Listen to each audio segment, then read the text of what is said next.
And good morning. Good morning. Welcome to the Patriot Morning Show with the Cornbread Man, Dave, in the AM. Early on your Thursday morning, you're making your way through a work week, and hopefully my stream will be solid today. I've not had the best Wi-Fi of the last 24 hours. May have to switch over to the other one. I rebooted the system last night and just watched. It is not the most stable thing this morning. I'll work on it today and get in touch with them if I have to. Storms have not made it the best, but right now it's holding. So hopefully it will through the hour. Good morning to you. Hopefully you are having a great morning thus far. Have your morning coffee or whatever your morning go juice is for the morning. Some might like the cold coffee. I tend to like the hot. And this morning I'm drinking the 55coffee.com. We are making changes today to get our coffees in motion. Been talking to the company we're working with, and today is the day that we're going to submit the early stages, the early versions of the coffee that we're going to be using. We'll have many blends, but we're hoping that we will have eventually some of all of what they offer, including occasional holiday blends and things like that. So we'll see. News about that later. Good morning to you, though. But happy Thursday. Hope the weather is good for you. Hope you slept well. It's always a success if you slept well. If you sleep well, your day will probably go pretty well. If it does not, it is a battle, as we know, to stay engaged into the day and stay awake. Or if you're working all night, you're one of those graveyard shift kind of folks. I understand that as well. And, worked that many times. You're trying to, this is the time of morning where your third or fourth gear kicks in. And then it's hard to go to sleep sometimes when you get home. But I've worked all those different shifts, every kind of shift just about you could think of. I probably worked it at some time in my work career. First shift is my favorite. I just like getting up and getting going, and I seem to work better that way. That's why I think I do well. Even though sometimes as you get older, it can. If I don't sleep well, it's hard to it's hard to drag up. But once I'm up, I'm up. But so sometimes it's a push in the mornings to get moving. But I have to push myself. But once I'm up and going, coffee's flowing, I'm good. I like getting into the day, and that's why I was going to say I do better a lot of times on morning shows. But I do hit a late night gear. Like I'll get tired around 9 o'clock, 10 o'clock, and then about 11:30, I kick in again. I have to watch that. If I stay up too late, I will end up being up till 1, 2 o'clock in the morning. So I have to really push and watch myself on that. Yeah, make your way through a work week, and you got the weekend ahead of you. The weather's been hot, stormy, rainy, all those things, and so you get a lot of different kinds of weather. You get everything from the hot, steamy day, or you get the all of a sudden the downpour, the lightning, the wind, all those good things, and then it gets hot again, steamy, and we're in that kind of mode right now. The rough and tumble, storms can be very violent in the short run, and then they're gone. And so that's what we get here in the area that we live, and you just deal with it. So here, whatever you're dealing with today, God bless you, and hopefully you'll have a great day out there. And get back this evening. Tonight will be Cornbread Nation show, our once a week. Look, where we do several things. It's a scripted show. It's the only one that we script. We have themes for shows, but it's the only one we script. And we try to have humor. We hopefully today. I don't know our sports show. I got to get with the guys. I can't remember. I'm sort of off. We got my schedule got shifted around. So the racing hour I know is tomorrow. Tomorrow at 6 p.m. Eastern Standard Time. So we're going to do our racing hour recap. I've got everything ready to go. Dean's got everything ready to go. We're going to recap Mexico and SVG's win. We'll highlight that. And then we got our sports show. That may be tonight. I'm going to find out. If it is, that's also 6 p.m. Eastern Standard Time. Broski is out there lurking somewhere. I challenged him to come up.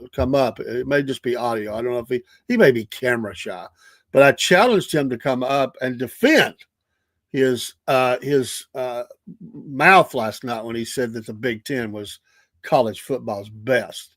So he said he's willing to do it. I said, put your money where your mouth is. And he's willing to do it. So we may get to hear from the great Broski Bear. A Philly boy transplanted to Charlotte, around Charlotte, North Carolina. And he likes the South, but he sure hasn't adopted any SEC ways. So we've got to work on that. He's Ohio, Ohio State or whatever he is. I don't know what he is. I know he's an Eagles fan. Of course, he's. I'm gonna pick on him. He's not in the stream right now, so if he's listening, he'll fire him up. I would say he's probably one of those jump on the bandwagon guys. I'm a fan of this team. It just so happens they just won the championship. Is Broski that kind of guy? He's a fair weather fan. He jumps from team to team. I'm one of those suffering fans who has liked whoever I've liked for the better or the worse, and most of the time it's been the worst. You can't if you've been true to your teams like the Braves, the Falcons, even the Hawks. Then you've suffered long and hard. You got a few things in there, so it's tough. But hey, I suffered 40 years of my dogs not winning. 40 years, and then back to back, baby. So maybe we'll see it again in my lifetime. It's kind of funny when I was. I wanted to see him win, but as you get older, and I was 15 when they won. That's the championship. I remember it, and my sons were born, and I wanted my sons to see the team they love, the team they rooted for, win a championship. I wanted to experience that with them. That's like was my goal.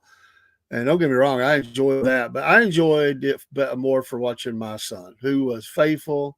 We did season tickets, and went to the games, and he just was so disheartened, that they get so close and then they would crash and burn, and so watching that championship season and seeing him enjoy that, and then to have it back to back was truly special. I like to see him win, but if I never see another one, that was well worth the wait. So it was kind of cool for Dad and the grandkids. They're kind of in and out. They ain't really not really fired up on. I mean, they like them, but they got other interests. Girls, they're not fired up on other things. But watching my son, it was great. Both of them, but especially my oldest. He has the Georgia Shrine going on. We don't have to worry about what to get him for a gift. We just add to the shrine that he has for Georgia. But hey, whatever you're a fan of, whoever you're a fan of, if you're a sports fan, those are cool. And whatever sport you are, that's cool. If we've seen the hockey championships come into play. We'll be talking about that on the sports show. NBA Finals. We're going to talk a little bit more about the WNBA, the violence that is escalated again on Caitlin Clark. We're going to talk. I'm just giving you headlines. We'll talk about on the sports show. It's obvious that they're trying to hurt her. Obvious. It's not just intimidation. It's obvious that they're trying to hurt her, and the WNBA is going to have to step in and do something. I'm not just talking about for one player, but any player. They're going to have to tighten up, and because these thuggish players are hurting their sport, and they're going to lose. Everybody's going to lose. And they're going to lose a lot of money, and they're just too dumb to see it. They think they're playing into that toughness, but they're going to end up killing their league because if they want more money, you got to put more people in the stands. And yeah, you play hard, but it's obvious that they're just trying to hurt her. So that's ridiculous and sad, but such is life. That's the way it is. Good morning, Spartan. He's already given me he gave me some website and did nothing wrong. The Colonel did nothing wrong. That must mean the Colonel's guilty. I'm just kidding. I even had my first sip of coffee. The Colonel did nothing wrong. Well, the news, we're on kind of a hold. What's going to happen in the Middle East? Who knows? We're getting on war footing. I mean, it looks like we're traveling down a certain road, been talking about it in many shows or most shows for days now. A third U.S. carrier group is headed to the region, USS Gerald R. Ford carrier group. Um, Fourth, whenever it's funny when you think of certain presidents, they name, or whoever, they name ships after them. In this case, the carrier. But if you're thinking of a president, what is the first thing that pops into your mind? And it could be funny, or it could be crime, or it could be greatness, or it could be anything. And I don't know. I guess because the press played it up so much when I was a teenager when, or not even a teenager yet when he was. I was younger than a teenager when he was as president, and they spent a lot of time talking about his horrible golf game. And so, whenever I think of Gerald R. Ford, and I think of his ugly golf pants, those 70s golf pants, and you had to watch when he was on. He was on out there on a drive or something. I mean, people get hit in the head and stuff. He's sliced really bad. It's the president. What are you going to do? The ball comes in, smacks. Everybody's running, trying to avoid the ball coming in. I mean, the guy had a horrible golf game at times. I don't know about always, but the press really burned that into my head because every time he would be on, I mean, it seemed like often it would be showing him with a just a horrible slice going on, hitting trees. So that's what I think of when I think of Gerald Ford. That and some crazy kooky lady tried to, assassinate him. And what was win now, or win buttons, the win buttons. That's absolutely what I think of. It's funny. We should have that one now. We should have that as a topic. What is the first thing that pops into your head when you think of certain people? For good or the bad, as your kids, you really burns into your head anyway. It's kind of where most of those things kind of get burned in at. Oh, that's good this morning. Good coffee. But you think of, what is the first thing that comes into your mind? I mean, with Richard Nixon, it was the step up the steps to leave, and victory. And I think of his after the presidency. Everybody saw his knowledge. He was a very smart guy. He had some, now look at what he did. I mean, it seems minor compared to what goes on these days. But did what he did, got caught, and but the tapes and all that. So, but I think of the after he left, all the presidents while he was still alive, they all came to him for get his thoughts on stuff. And so you'd have these the interviews. They did a lot of Richard Nixon interviews after, and he could cover a wide range of topics. He had been involved in politics for so long. And sorry, allergies are killing me a little bit this morning. But he was really sought after. I mean, all the way up. And I think the last one that I'm trying to think. Was it Clinton? I think was the last one that really was able to have a sit down with him. But his foreign diplomacy knowledge and stuff like that. Of course, his work with Henry Kissinger, and I know some people don't like that connection, but it's history, and it's a part of history. And I think about those times that he sit down for those legacy media, as we call it now, interviews, and it'd be a wide range of topics, and he was very well versed. And had came up, through some, very interesting times as a politician through the 50s, obviously into the 60s, and then in the early 70s before his career ended. But he was, well sought after for that. I don't, and no disrespect intended, but I don't think anybody was going down to Plains, Georgia to talk to Jimmy Carter about his foreign diplomacy thoughts. I really don't. Now, they might went and talked to him about humanitarianism and things like that with Habitat for Humanity and stuff. Sure, but he was not that guy. That just was not his thing. Jimmy Carter, from Georgia. That's what I think of with him as Plains, teaching Bible school, Sunday school, and the Peanuts and that big grin, and the hostages. Those are the thoughts that pop into my mind, and the failed rescue mission. And I mean, it was very frustrating. As a kid, I didn't understand. I didn't look at things through political lenses. as a kid. You think about it. You're not really a party. You don't really know the platform. You hear your dad or your mom, especially my dad. My dad was very opinionated. Uh, you know, everybody's dad. Well, we still do it, but especially back in those days, the dads all talk to the television. Usually they were angry, watching Walter Cronkite or Dan Rather, somebody like that, and they would, my dad's favorite saying was "Ah, bull," and I would hear him say stuff like that. Pardon me.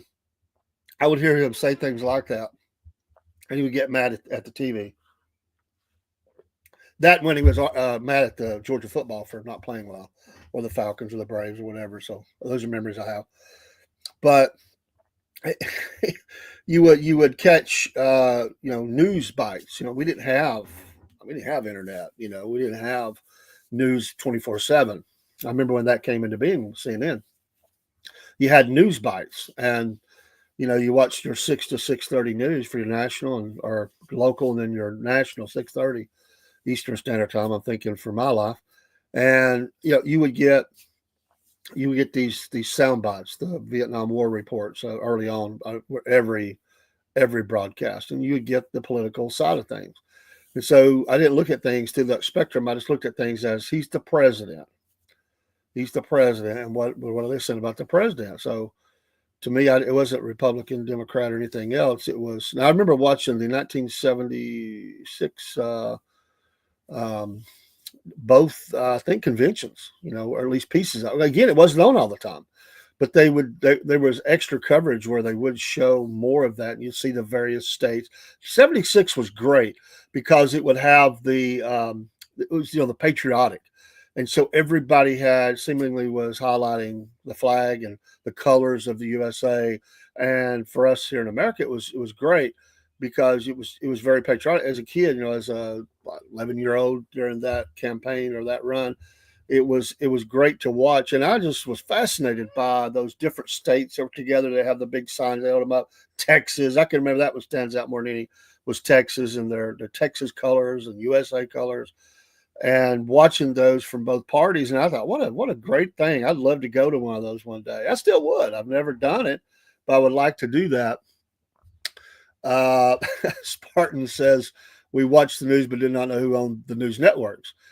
Yes, sir. And again, just watching it does have an effect. And you know, those, sometimes as a kid, because I was raised in a conservative family, and sometimes you would just feel like something didn't seem right. It was like I might not even be able to fully explain it at the time, but something didn't seem right with the coverage. Like that didn't seem to fit. And so I started forming opinions, certainly.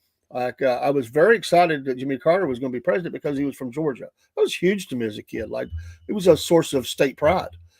But by the end of his term, I was disheartened and sad and so ready to see him go. And that 76 to 80 for me, my age and kind of where I was at, 76 to 80, I always politics with my dad. I really dug in more during that time. That was a tumultuous 4 years because, towards the end of that 4 years, not only was the president going south, my mom's and dad's marriage was going south. And it was towards the end of that. So I was, it was a tough end. To the 70s. I was looking forward to the 80s.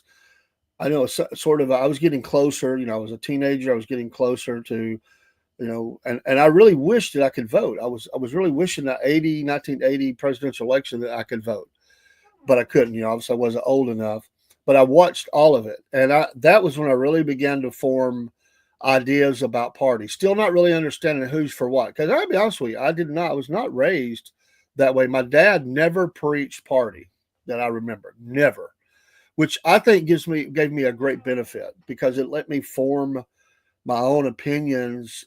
He was obviously conservative, but my dad would disagree with Republicans often. So it wasn't. I didn't look at party. I looked at the person, which is a good thing. And the party's platforms were not as wide apart back then, so it was very more narrow. And it was really centered over taxes. Who would tax you more? That's what was talked about in my home, the tax part, jobs, because that it was a struggle through the 60s and 70s, and people, that was the energy prices, gas, grocery prices, just like we do today. But it wasn't these other major issues. It wasn't until a little bit later that began to form in my mind what those things, what they were standing on. So I really looked at people more than party. I didn't really even understand party. I started hearing the platforms. But in the 76, I began to definitely know there were people that I didn't want elected. Even more so by the end of that term, I was really locked in. And so a lot of people today, and I've got friends that still crack on Ronald Reagan. I'm going to give you my perspective, and it doesn't have to be yours. So we're all individuals. I do think he was one of the greatest, if not the greatest president. You could argue that with some people hate Trump. Some people didn't like him. And the media mocked him for his acting, and you remember all that. But I'm going to tell you what he brought in was that his wit was amazing. If you've ever read any of his writings, which I have, and you really, his quibs and stuff, and he carried himself really well. And so my biggest thing was he was from California, and I thought, I don't know if I really want this guy at the beginning, but as it kind of went on, I began to really want to vote for him and could not. So you got to remember the time frame, the hostages in Iran. It's amazing as we think about what's going on now, and I just wanted him to come home. It was really angering me. 444 days, I think is what it was. That was, and so I knew that when Ronald Reagan came in, those hostages were going to be released. And that was a great day. I was sick and tired of seeing Americans paraded before the world in blindfolds and threatened. And that was the first time I ever really paid attention to terrorism and things like that. And so I wanted them home. So it was the hope of a new day. I know a lot of people fiscally, they would say he did good or he did bad or whatever. But American confidence, consumer confidence soared as he come in. And we kind of left, dusted off the 70s. The 70s were a tough time. The violent end to the Vietnam War, the hostages. We still had racism issues that were, had rolled out of the 60s, and there was still a lot of that going on. There were still, major job issues. Every day in the news, we would get the jobs report, the amount of unemployment. I remember that being definitely something that my dad would focus on, and he worked. My dad always worked. And but to him, I mean, gas was, I don't know, 50 cents a gallon, 47 when I first started paying attention. I remember hearing him complain about it. And I thought, I didn't really get that when I was a little kid. I did by the beginning of the decade. I didn't get that, but by the end of the decade, I got it.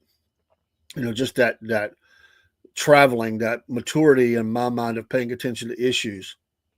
I started paying attention to, crime, and started paying attention to what the politicians were saying, realizing broken promises, what that meant by, what that meant, military. Started paying attention more of who, because I was always very strong in military. I think my dad ingrained that in me. But I always felt, I wanted them to be taken care of. I wanted a strong military defense. And, I didn't want to be, it was alarming, the things that was going on in the Middle East in the 70s and just many other conflicts. It was, it was an age of war. And, I remember watching those images that came out of Vietnam and the Middle East. And, it's, then you rolled into the early 80s and you had Afghanistan and Russia. And anyway, it really helped to frame a lot of things for me. And so certainly I was voted the second term for Ronald Reagan. It was my first time to vote. And gladly went in and voted. I think I was certainly paper ballot back then, and was glad he won. The second term of Reagan's president, 8 years was difficult. It was frustrating. The Iran Contra affair, all the different things, that happened. It was hard for him. He did, stand down, Russia on the treaty, and there was a lot of things, but it was rough to watch that not end the way he wanted. You could see the strain on him as he tried to navigate that. And some say that his early, dementia issues and stuff were probably coming into play. And I think it's very possible. That they're shielding us as a country from that, just like it was this last four times. Looking back, I certainly could see that. There were times he looked like he was really labored. There were times he looked, you didn't see the same energy in him as you saw the first 4 years. He was still out there getting it, still trying to make things happen, but the losses were hard, and it's like he couldn't get out of the suck, as they call it. He just couldn't really get above that, and it's really amazing. And some people just go through life and never watch that. Spartan says, "You felt in your life there's something wrong with the world. You don't know what it is, but it's there." Yes, and I definitely would agree with that statement. And it was frustrating to me, and it drove me to really want to understand even more. Of course, his vice president became president, and we had, again, it just seemed like we were things didn't go as we'd like for them to go. And again, I think two things is, and I appreciated some things about Daddy Bush, as they call him. There were some things I didn't like. It's funny when I think of first things that popped in my mind. Obviously, his failure, his tax statement, that stands out. But crazy things, you never know what sticks in your mind. His getting sick, I think it was at the Japanese function or something, and he was throwing up or something, and it was kind of a moment because the president's like sick, and the press is scrambling, like, oh, is he okay? Because the president's, something goes wrong, that heightens everybody's attention when you're worried is what's going on. It was kind of in some ways an embarrassing moment, but at the same time it was was there more going on? It was kind of a scary moment because it's like, hey, wait a minute, what's going on with the president? And he looked like, I don't know, he sort of looked like the school, the school teacher, the professor or something, with and so you roll out of all of that, and then the country made a shift, and that set the course for a lot of things after that. That just kind of brings you up to what, and I left out many things, but as I was, and I remember in, oh my goodness, I think it was, let's see, the first, 88, 92, that election run, I think it was that election run, was the first time that anybody, and you got to remember, I want to say it, I don't mind saying, I identified as an independent for a long time, because I was not raised to be party. That was never a part of what I was ingrained into me. So I didn't identify with either party, and so people would, because they would hear me speak, they would say, "Are you Republican?" I'd say, "No, I'm an independent." I'd say, however, when I go to the voting booth, you can't. I would just say Republican because seemingly more people on the Republican ticket was kind of who I was wanting. Not always, because again, the parties were closer, and especially on local things, when somebody party didn't really come into play very much at all. And so there were, I'm sure, people I wanted to vote for locally that was not on my, it wasn't on my ballot. And that was frustrating to me, like, hey, wait a minute. So I would say independent. But I remember in 1992 coming up on that election, and I was talking to someone at work about, this is the first time I ever got attacked politically in my life. And I wouldn't say attacked, but it was a snarky comment. And I remember I was at work and I was leaning on the work desk. We're watching the machine run. I was talking to another guy. We were talking about the presidential election. And I made some statement. We were just talking. I made a statement. There was a lady that worked there. And I didn't even know she was there. And I remember her saying this statement. And she said, "Spoken like a true Republican," just as snarky. And I remember turning around and I remember saying, "Hey, hey, what are you talking about? I'm not a Republican. I'm an independent." So that tells you even up into the '90s that I was not. There was a time frame where I was very critical of the Republican Party, and I didn't like. They just seemed like they had it together. They didn't work together. We still see that today. And I would say they would, and so they would challenge me. They'd say, "Well, who do you vote for? You don't vote independent. You vote for Republicans." I said, "Generally, yes. Generally, yes, I do." But I said, I'm not party. I don't have a party. I'm independent. I vote for the best person who's available. And people would laugh at that and say, you're trying to hide. And I said, no, I'm not. That really didn't come into play until, oh golly, I'm trying to think. I guess it would be, well, the Clinton years cured me of that, without a doubt, without a doubt.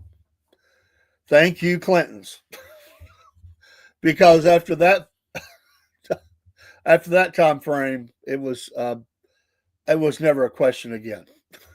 So, if you liked them, you liked them, but not me. And so that sealed it for me from then on, going forward. I definitely did not care at all for to say after that. It was very easy for me to say who, what, when, where, who I was for, and all that. I definitely didn't have any kind of problem making my wishes or thoughts known about that as I headed forward into my political thoughts and stuff like that. So I don't know, but it's really interesting. I thought about that this morning. I didn't plan on taking that journey, but I think it's important. And so when we think of young people today, and we get frustrated. I think young people always look for the hope of change. I think I felt that when I was young. I understand that. And to me, Ronald Reagan epitomized for me that change, a freshness, a fun. It felt good. It felt like we needed something. It had been that last 4 years with President Jimmy Carter was everything went wrong. Seemed like just about everything went wrong. The gas prices, the Iran embassy situation, many other things. And I was looking for a change, and pretty much people pundits look back and they paint those years as the country was feeling that. That's why he swept through. He wasn't looked at as the favorite early on, but he just killed it. He just mowed down his opposition, and those classic debates. Those classic debates, and he just was so good at phrasing things and crafting his responses. And even when he was sick, it became famous and they show it all the time, when he told the guy, "Oh, just shut up," and they cheered. Again, I didn't. It was not a time of computers. We didn't have smartphones or nothing.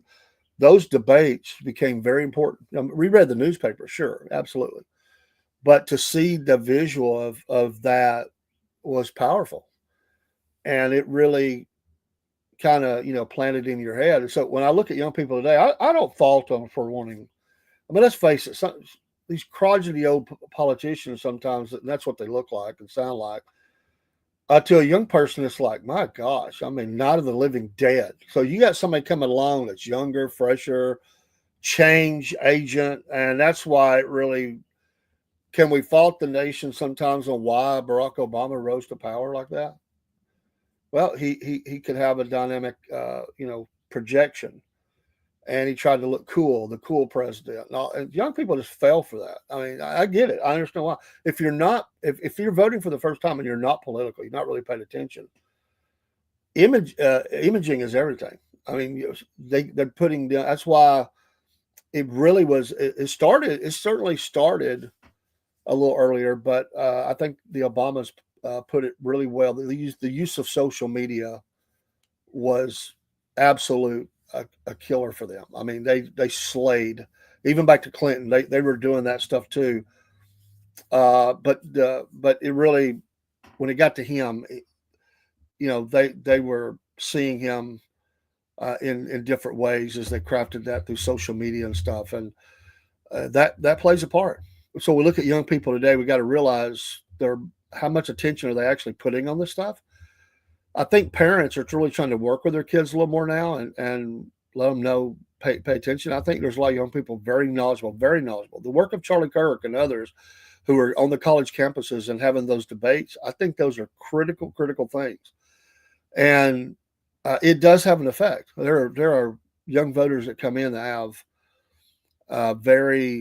they're very opinionated and not just change. They're coming in with certainly ideas of what they want. And of course, there's groups out there that were paid for a lot with our tax dollars that were crafting these political, marketing ploys to make the young people get their vote, and they turned out in their droves in some cases, and so when the power of Trump, the power of Donald Trump is, they said that conservatism is dead, that the Republican Party is dead. I mean, I can remember people telling me that, and I said it's not dead. Things are changing. Things are changing. There's definitely a change going on, and the parties are changing themselves, and they're looking at different groups. Now today, I would say the Democratic Party is dying. And there are a few Democrats out there, they'll disagree, but they're eating themselves. They're being devoured by the extreme parts of their party. And it's not playing well. I mean, they lost, and it's not stolen. It just lost. The country rejected largely the way that party's going, and they're going to have to rein that back in a little bit more towards the center. And if not, it's going to be really hard for them. I think there are people that certainly can do very well in politics on that side, depending on area, certainly. But overall, as a nation, it can be, and I would say for the Democratic Party, one of the things they definitely miscalculated on a national level, and just looking at it from my perspective, they looked at the influx. Obviously, people were concerned about the undocumented, the illegal, whatever, getting them the ability to vote, and convicted felons and stuff in prisons. There's a lot of this kind of work going on. And you get people in your country that automatically vote for you. One of the things I certainly think they miscalculated on, and it's starting to play more and more into it, is a lot of Hispanic families are very family centered. Where they've been destroying family in our country for some time. It's been an obvious agenda to destroy family.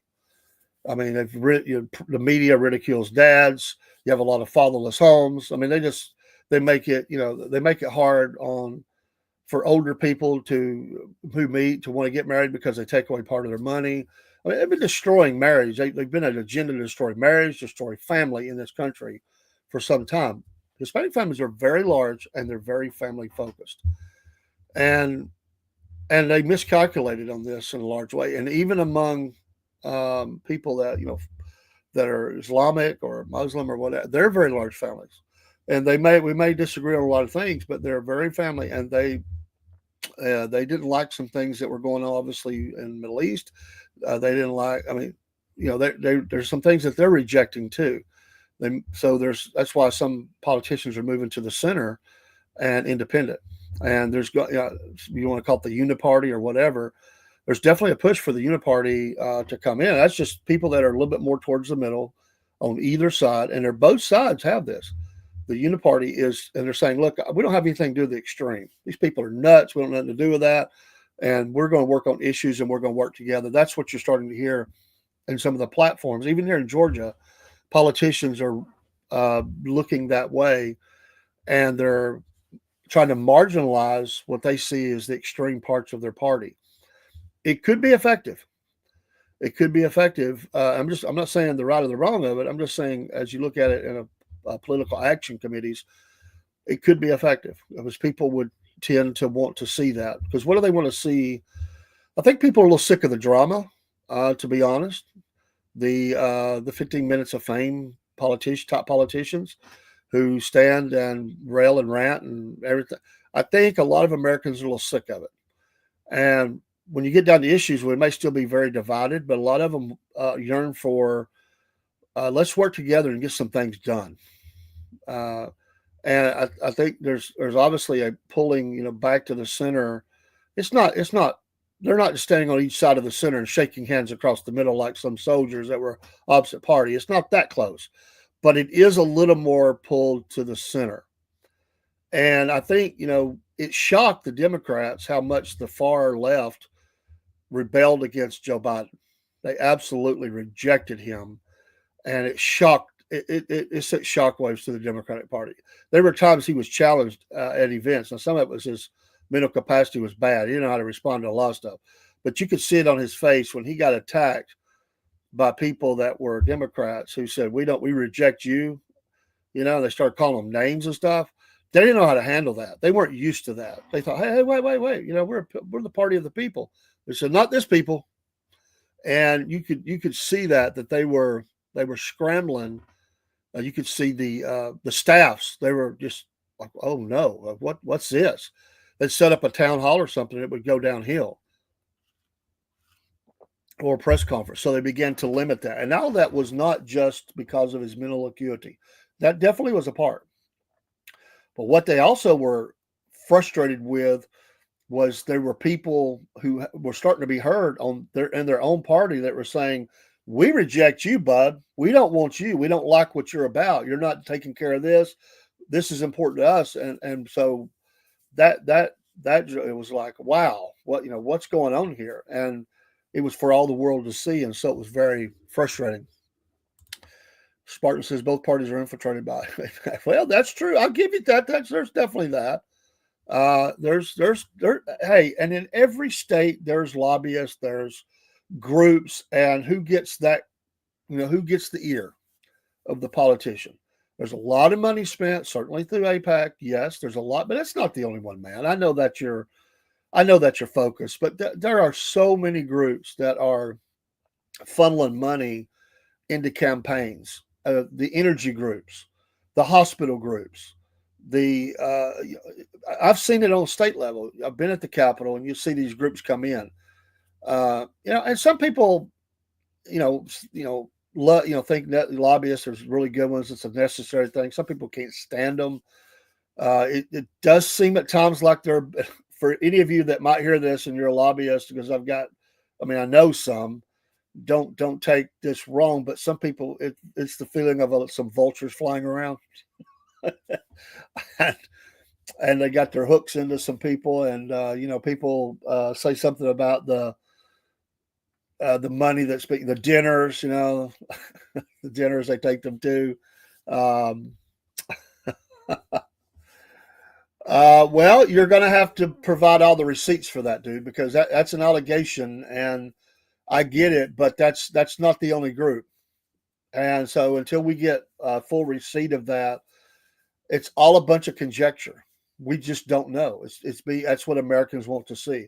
And I'm a believer. And me and you would agree. I say release all the data that we have and know about what happened with Epstein and Epstein's Island. I don't care who it nails. I do not care. When it comes to the mistreatment of children, or human trafficking, or women being done that way, I could care less about who you are. As I went on this morning, I was just looking at the local news that popped up, and a person I worked with in trouble again. It's kids, it's like my thoughts are for the kids. So these that have been done wrong. And so whoever and wherever it goes, the search for truth, wherever it takes you, wherever it leads, whoever it takes down, I could care less. In fact, I want that. And I think most Americans want that. I don't care who it is. I mean that. I don't care. I don't care. This is not a party thing. This is a right and wrong thing.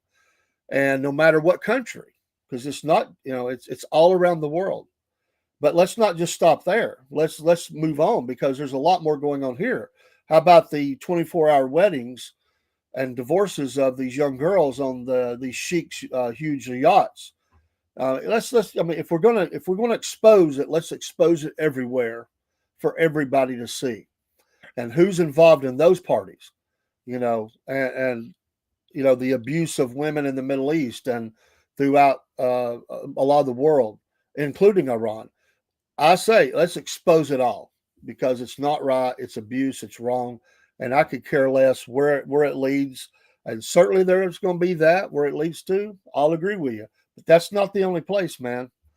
That's not the only place. So from the halls of Washington, D.C. and to every capital around the world, expose these perverted, evil people, and they get what they get.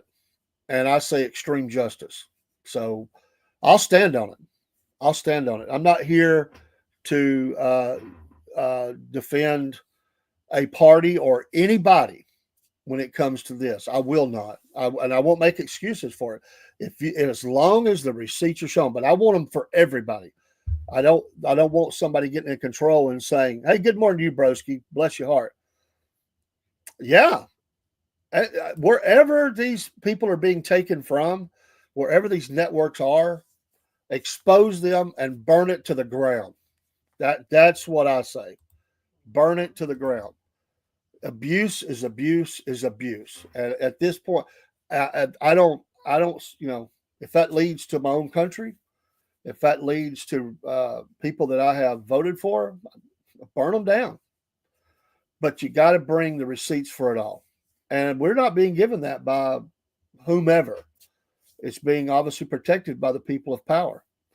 And I don't care I don't care where the vaults are on that.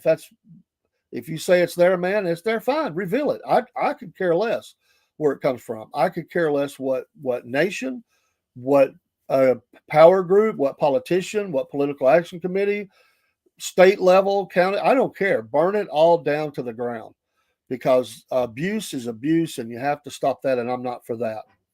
I'm for people, and I'm a pro-life person. I don't hide that, and we have well, you've heard me say this. We have a responsibility to stand up for kids. We are the adults in the room, and we have a responsibility to stand up and defend the kids around us.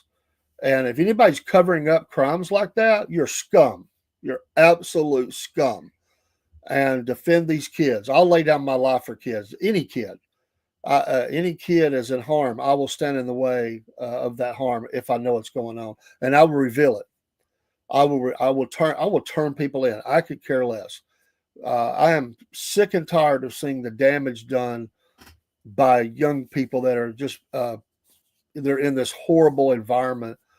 And so if that's being that's just in people that are live where I live, all around the world. It's sick. It's everywhere, and including, like I said, just looking at the news and someone I worked with. People I've shook hands with. I've talked about the Lord with, and you're like, oh my gosh, it's sickening. But again, I don't care. I don't care. Perp walk every single one of them out. I'll be the first one in line cheering on the people who are arresting them and taking them off to Alcatraz or wherever they want to lock them up at. That's me, So, well, and I will agree with you there. And there's a lot of us that are podcasts that are very upset about this. They look like a hostage situation almost. Like their eyes, like that. It didn't look like the same people. It did not look like the same people. In the way of defending kids, Celtic Blacksmith, Operation Underground Railroad is a wonderful charity focused on protecting kids from pedos. Shout out to them. Okay, thank you for throwing that in there, Steve-O. Operation Underground Railroad. Let's leave that up on the screen for a minute. And if you've got funds that you can, they always say there's no donation too small, and I'll look them up today. Thanks, Steve. Absolutely, man. There's is that the ones that goes and gets those kids back? I think I've heard this group talk on the radio on podcast, and they were ones that were trying to help with some of the Epstein folks. I may be wrong on that. You could enlighten, and I know you're driving, going to work. But I do think I like to highlight these folks that are out there trying to expose these networks and stuff and get these kids back, including all the kids that were taken out of Ukraine into Russia. My God, what's happened to those kids? Broski Bear, that's what Ukraine was for, hiding money and running women and children. Ukraine is the most corrupt country in Europe by far. Um, there has to be an Epstein-Ukraine connection. I would agree. I think too many people have talked about it for there not to be. And so I say, and so I would like, to, whatever happens over there, whatever happens, and I don't know what's going to happen. Is Russia going to roll over Ukraine or whatever happens? I would hope that whatever happens, there's an exposure of the whatever nefarious things have been going on in that country. I hope it's all exposed, just like I do in America. Expose it, burn these freaks down. I have no love for anything like that. And let's go back. I mean, if including, and I'm not throwing names out there, but it's been rumored for a long time, including some that are still there. But the abuse of young men, young boys in the halls of Washington, the pages and stuff, that was a big story back some time ago. But that cover up has went on for a long time too. And I would say, you parents, it's an honor to serve as a page. Absolutely, it's a great experience. It can set a child on a future in politics and stuff. It's usually somebody and you got a connection. But watch these idiots, and don't just turn your kid over unfettered to these. You might not know what's going on, and you may get a damaged kid back in some cases. Certainly on a national level, it's like the worst kept secret that's happened in D.C. and it's sick. Celtic Blacksmith. Remember that movie that came out a couple years ago about child trafficking, The Sound of Freedom? The guy who that movie's about is the guy who started Operation Underground Railroad. Okay, awesome. So they actually save kids. Also, you can purchase merchandise in the store, handmade by survivors who were rescued. How cool! A serious business. I'll give them a look over today and see if I can't purchase something. But the most brutal abuse is done on private islands such as Epstein Island or on cruise ships. That's the rich and powerful, So we stand united in that conversation today, and it's just sickening to me. I have no when I burn them down, like I said, it's sick, and kids for generations were not believed. Let's face it. Families ignored it. Families and people, and they prey on people that have financial difficulties and stuff. You go back to the thing that happened at Penn State. Sorry, Penn State fans, I'm not trying to bring up bad memories, but that charity there was dealing with kids who had rough home lives, and they had access. And I've told this story. I remember a young guy, and me and some of my friend Dave Cook. He was in last night talking. I had to bow out early. My internet was really bad last night, but I just watched. But anyway, we went to play for a church league. And I'm a pastor. There's good, bad, and everything. And the church may have been great, but they had a bad dude over their athletics. But I remember going, and we were going to play for this basketball league. We didn't even go to the church, but they didn't seem to care. And we went up there, and after one night of playing basketball up there, I told my friend, I said, "No, I'm not doing that." And I told him, I said, the guy that's over your athletics at the church is a pervert. And he's like, no, that guy's a nice guy. And I'm like, dude. And he was probably 14, 15, somewhere in that phrase, and he was, because he didn't drive yet, he was being picked up. And so long story short, this guy kept defending him, and we wouldn't go back. And about, I don't know, a couple of months later, maybe even a month, he had walked home from this guy's house, and he convinced some of the kids to stay over at his house. And the dude made a move on him. and he ran out of the house, and he walked all the way home. It was miles, and he got there, and he said, I feel so stupid. He was devastated that this person that he looked up to in a church was that way, and he said, you guys were right. He said I should have listened, but he said I was just blind to it, and he said he just crushed him, just absolutely crushed him. Nothing happened, but he made that attempt, and it's and on that note, when Democrats say always believe the women and stuff, but then they don't do that. They don't always believe the woman, and so again, that's not a party issue. I only mention it because I've heard them say that. There's some real freaks in both parties, freaks, and it may be more in one than the other. That may be true, but perverts are perverts, and they've infiltrated in a lot of areas in our country, ingrained themselves in small town. You got to be on guard for it. But you're right. The rich and powerful, they certainly have the means, the ability to get these, and the undocumented workers. Like I said, even the ones who had work visas and stuff. What about these rich elite freaks that took their documentation and hid it from them and kept them as like slaves, or they knew they were here illegally and they told them they would expose them and turn them in, so they kept them as house slaves. And there's no telling what's happened. There is no telling what has happened to these people, and that is, what, there's a special place in hell for you. That's what I say. Anywhere in hell for you, but I think there's a special place. It's like in prison. There's the sex crime wing, or whatever you want to say, block for those people. Well, that's why I say that there's probably a special area of hell for all the people that have been child abusers and female abusers like that and stuff. And it's sad. It really is sad. Let's protect the kids. Let's protect the kids. Let's always ask the questions.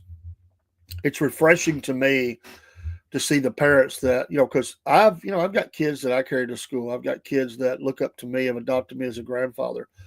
And me and my wife work very hard to keep, everything on, if we're going anywhere with somebody's kids, we're keeping everything communicated. Of course, nowadays they got phones, and, we always have male, female. We always, do things the right way and communicate. And even if someone has said, "Oh, I trust you," no, we're going to do things the right way, because we don't want anything said later. You just never know, and you should want that level of protection for your charity event, your church, your home, whatever it is that you're involved with. And if anybody resists that kind of exposure and communication, whatever, you need to leave. Don't have your kids around them. I remember here a while back, my granddaughter, she's had a couple of 3 crashes on bicycles and hoverboards and everything else. And we went to go have, she had hurt her wrist, and she was going to have a cast. So they went to take the x-ray. Some dude shows up in the room and says, "Oh, here to take Kaylee for her x-ray." And Kaylee looks at me immediately. I was already moving that way to stand up. And because Kaylee looks at me, because she's looking at this, this beefy dude. And honestly, I'm not saying he was, but it spooked her a little bit. And I said, yeah, we're going. He said, "There's nowhere for you. You can't be in the room while the x-ray is going on." I said, "Well, there's a place I can stand that's safe if it's from the hallway looking in." He goes, "Well, yeah, you could do that." And I said, "Then that's what we're going to do." And my granddaughter, the whole time they were doing that, was looking to make sure that I was still standing there as they were repositioning her arm to get the different looks with the x-ray. And I'm glad that she has that, that sensitivity to that, and here a while back, there was a couple things that she brought up, and it just shows me how on point she is with stuff. And I so appreciate that. And I think that's just my influence of, protect yourself always. If something don't feel right, don't do it. Call me. It doesn't matter what time of day.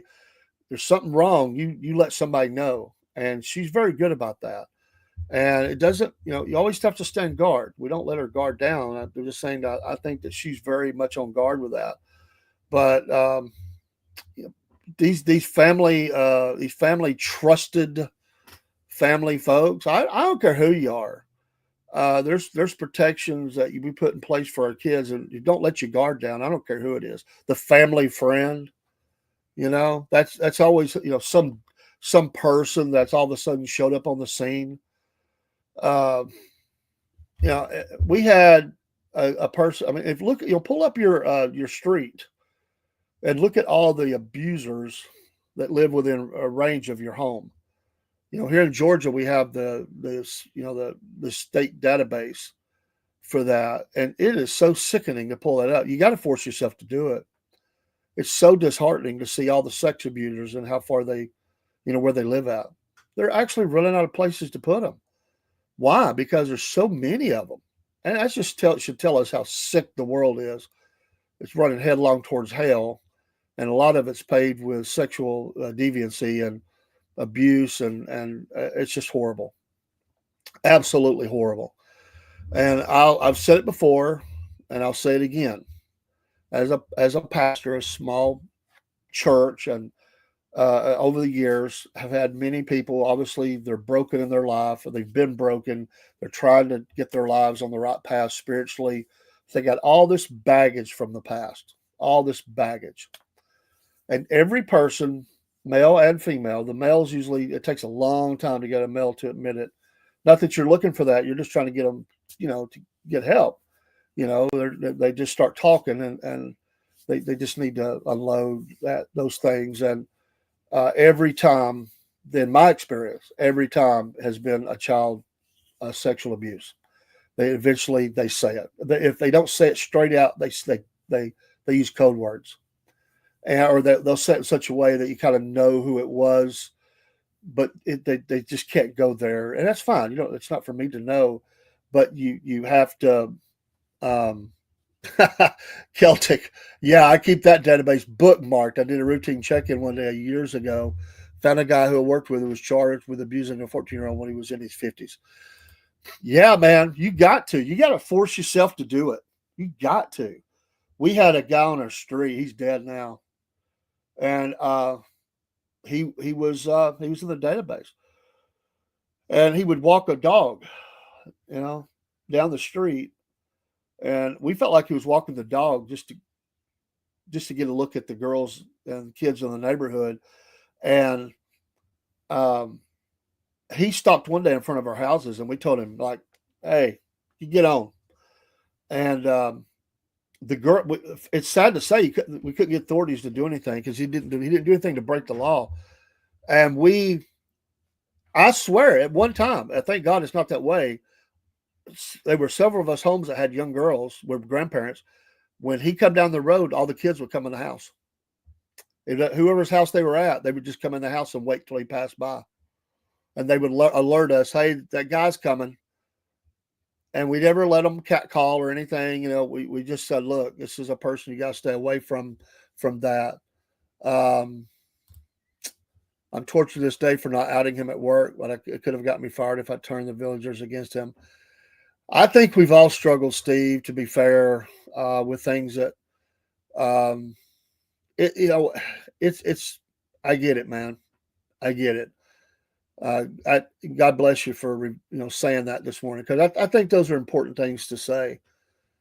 I believe the Georgia State Patrol, I could be wrong, but I know the Georgia State website has it, but I think it's underneath the GBI. And it's pretty easy to find. If you'll just do a search, you'll find it. I did watch him like a hawk, though. Yeah, yeah, and you start seeing stuff too when you really start paying attention. And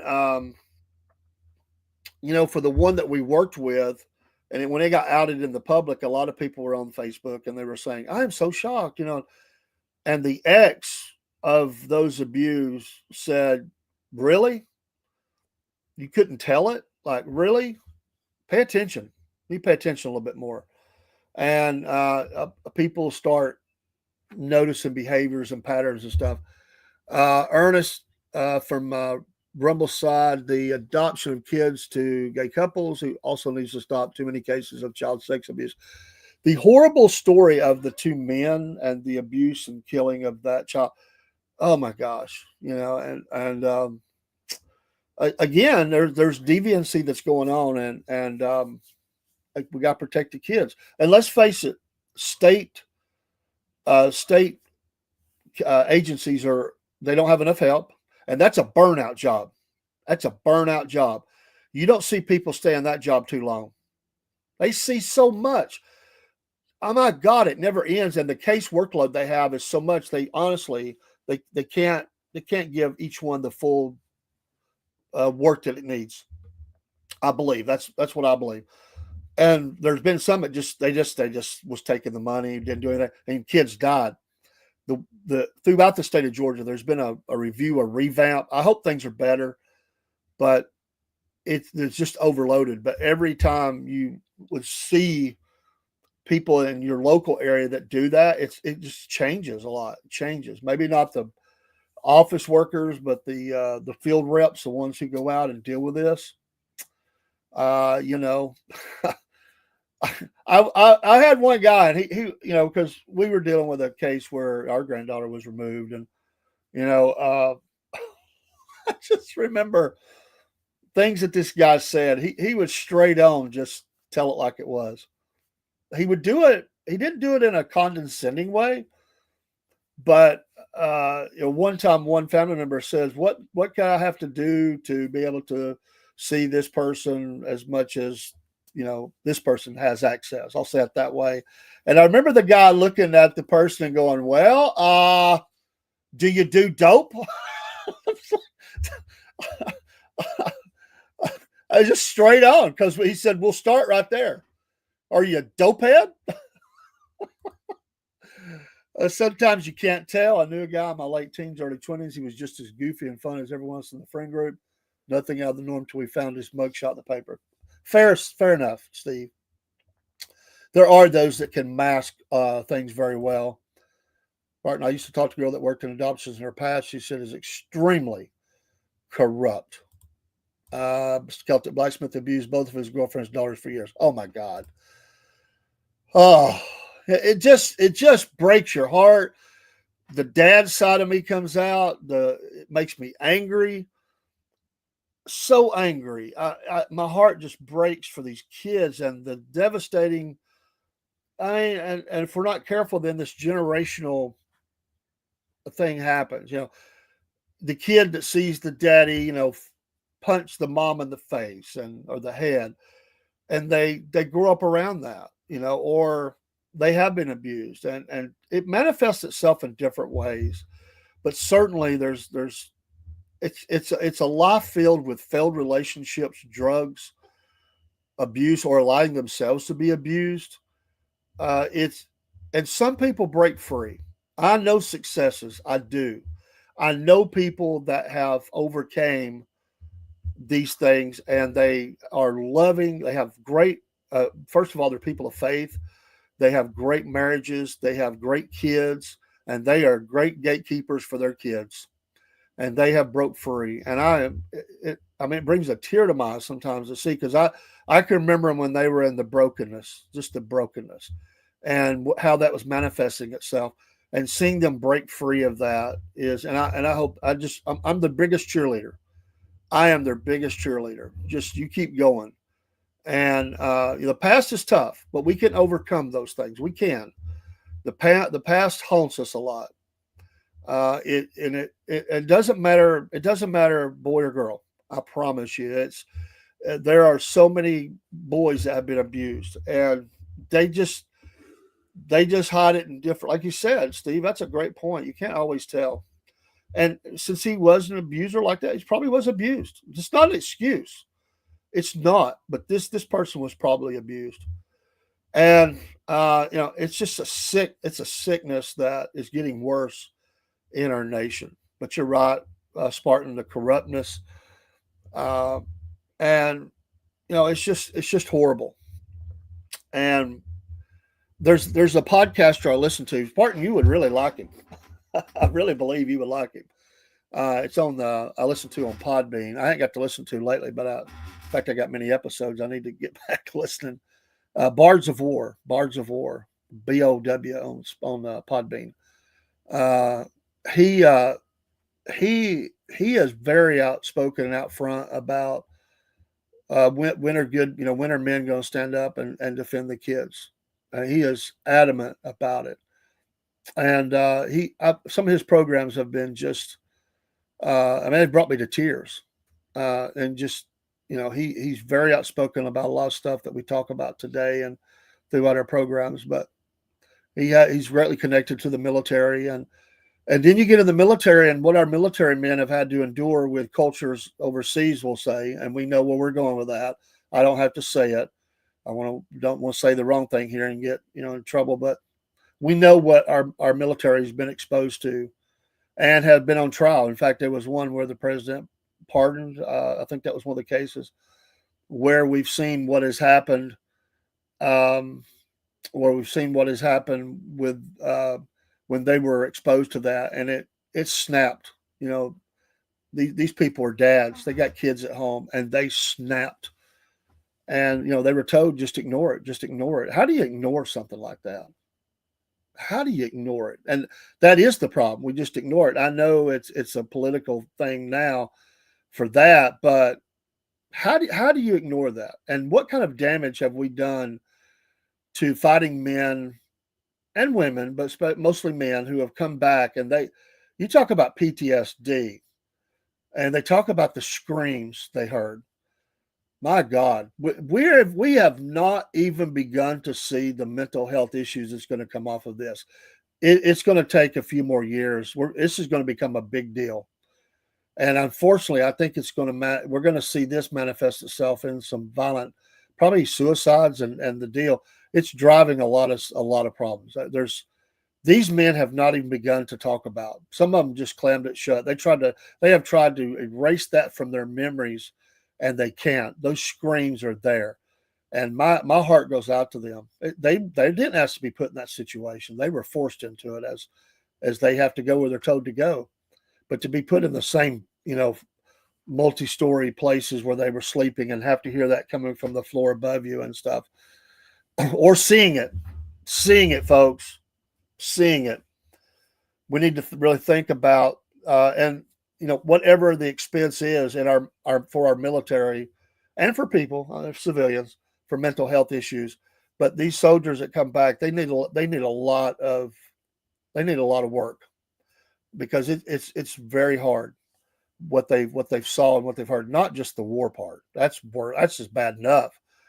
But when you get into these other things, and these were the people you had to work with every day. These were the good guys. Oh man, I can't even begin to think about what that must be like for them.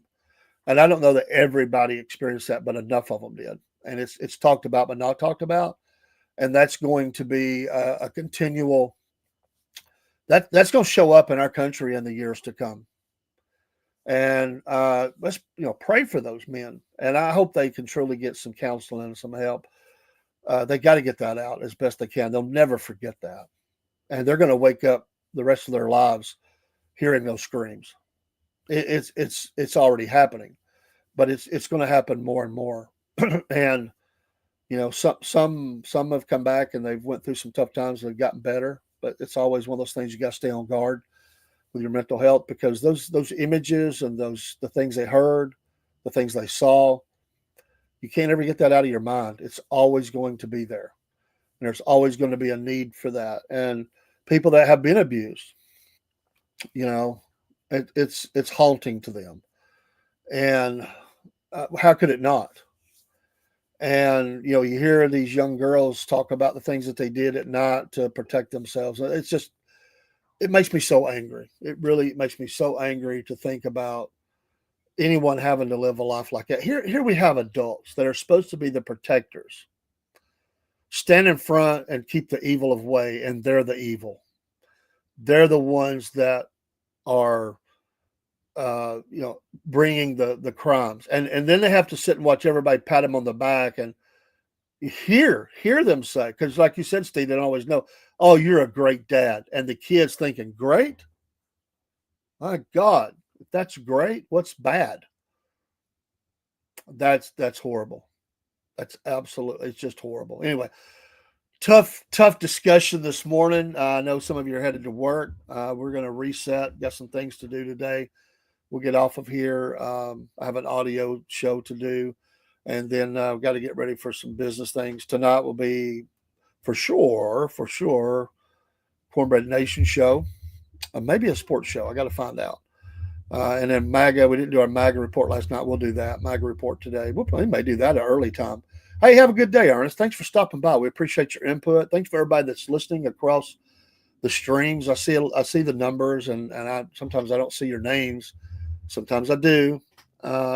Just know this: we are honored, we're humbled, and we appreciate it. You're always welcome to take part in the discussion. As long, just keep it. Don't attack people, and you're free. We try to keep it open and free. We're not trying to control anybody's thoughts or how they believe. We just ask you to keep it. Don't be offensive and don't attack people personally. And that's like anybody. That's just common sense. And we like to have that. And it's been great discussion this morning. I want to thank each and every one of you for listening and or commenting on target. And thank you, Steve. And I'm going to go back up and make sure I've got that place.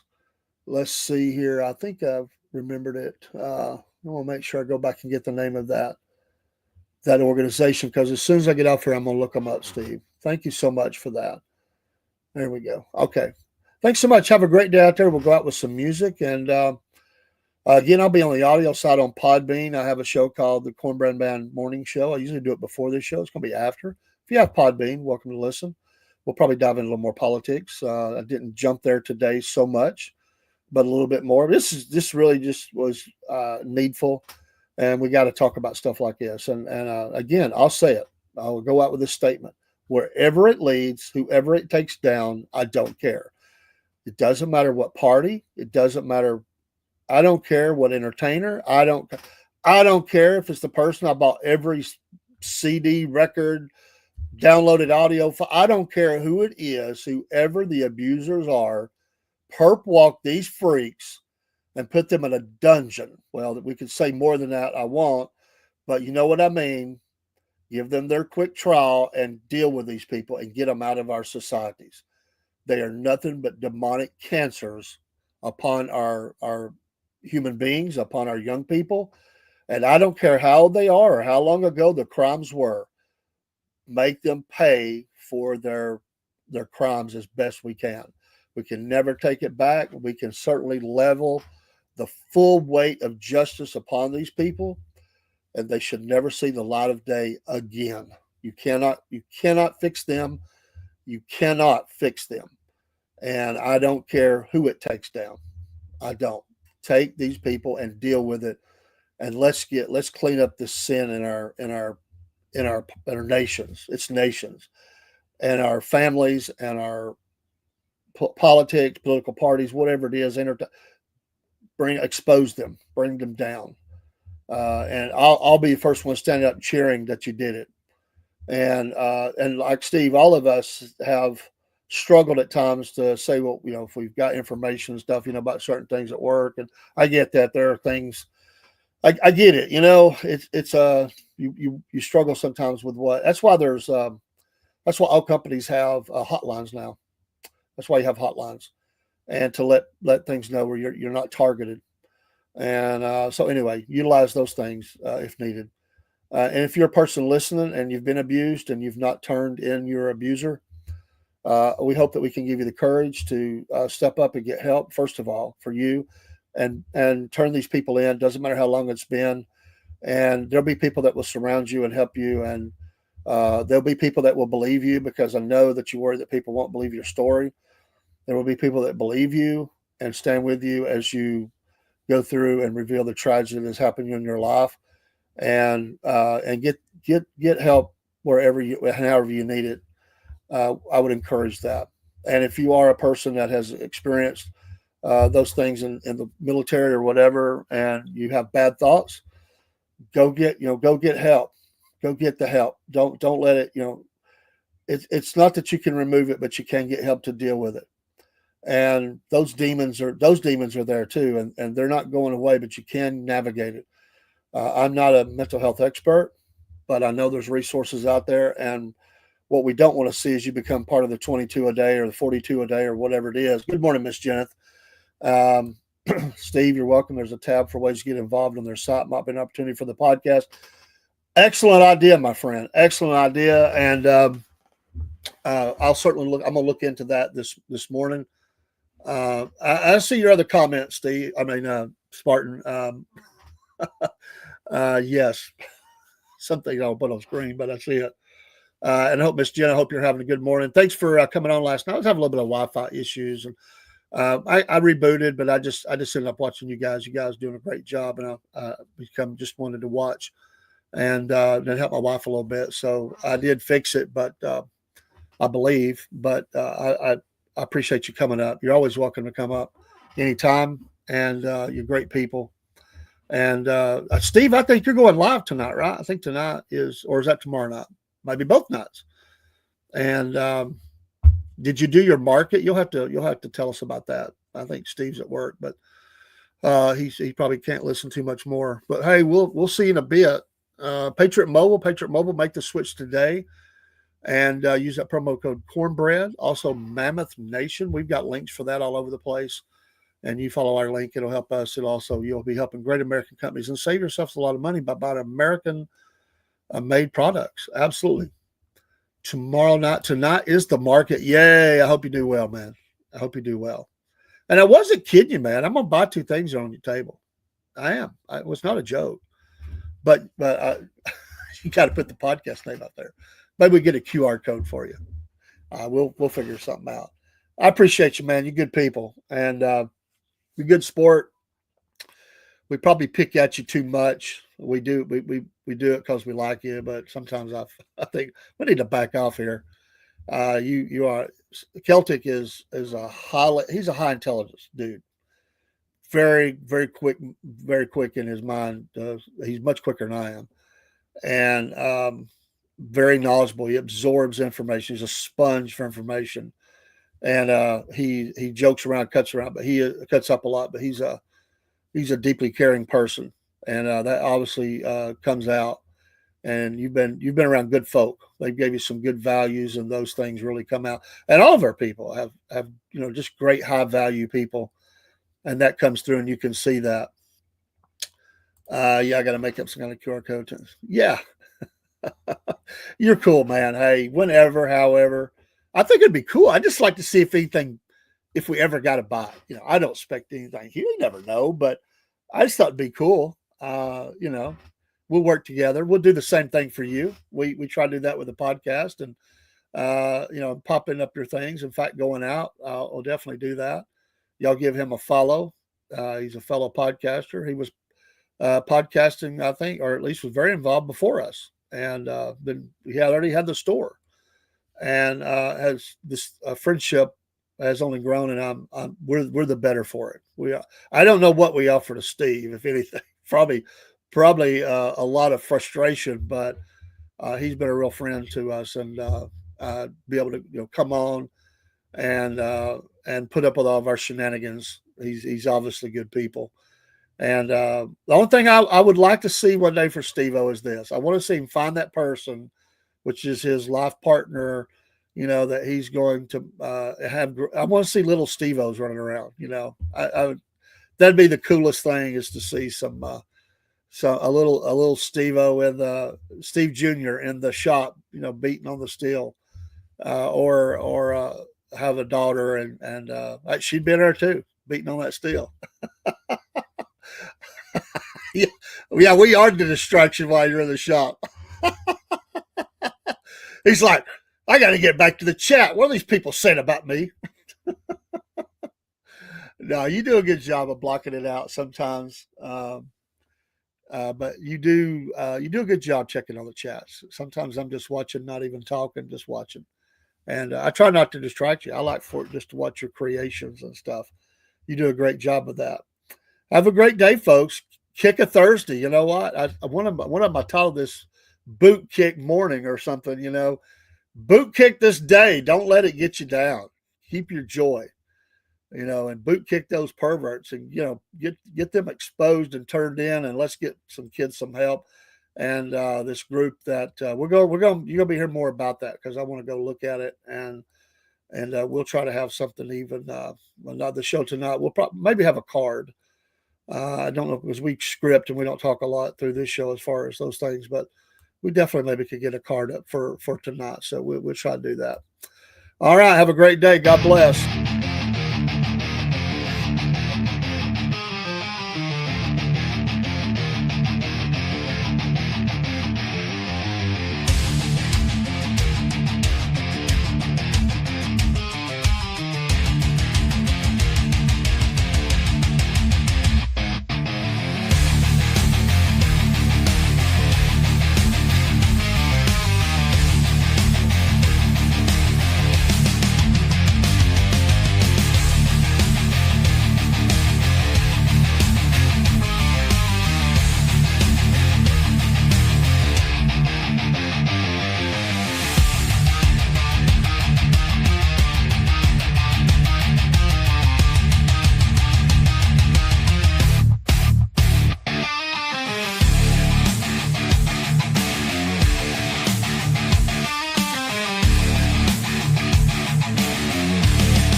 friends. Life is good.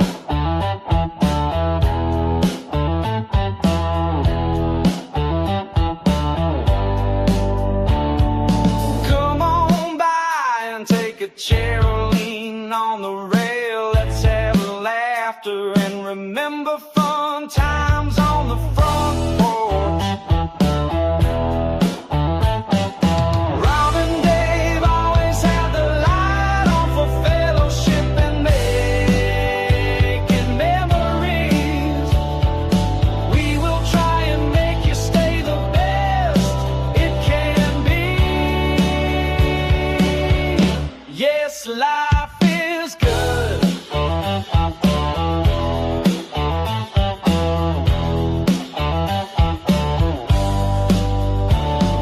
Sometimes life gets in the way. It's hard to smile on the front porch, but our friends remind us we are still here and care. Yes, life is good.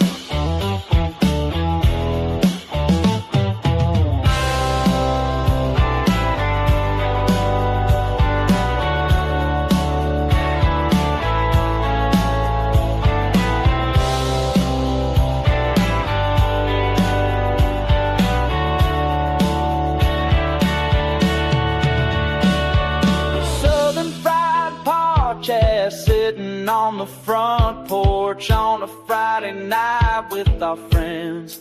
Life is good.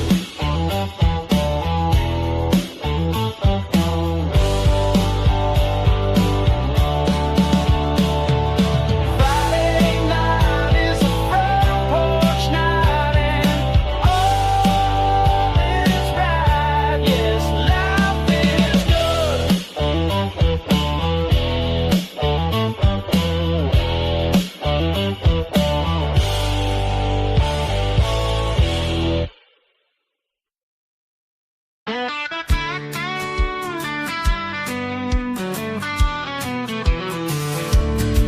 But he's an old school kind of cowboy.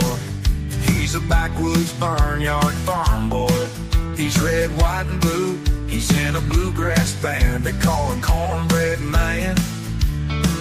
And he's saving people money all over this land. Just use promo code Cornbread. If you're a redneck, a good old boy, a farmer, a hunter, a truck driver, a tractor driver, a cowboy, an army veteran, a Christian, you wanna save money and save America, Cornbread Man's your man.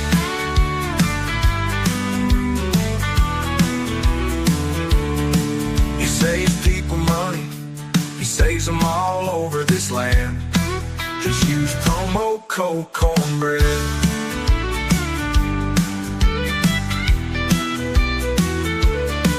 It's in his blood, it's in his veins. He's the kind of guy you can't contain. He's American as apple pie. You don't wanna mess with this guy. He's Cornbread Man. And he's saving people money all over this land. Just use promo code Cornbread.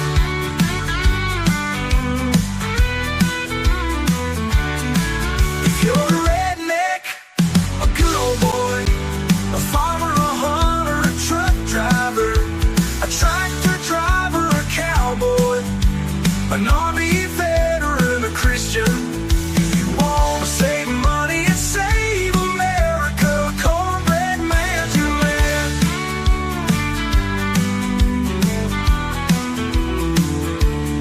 It saves people money, he saves them all over this land. Just use promo code Cornbread.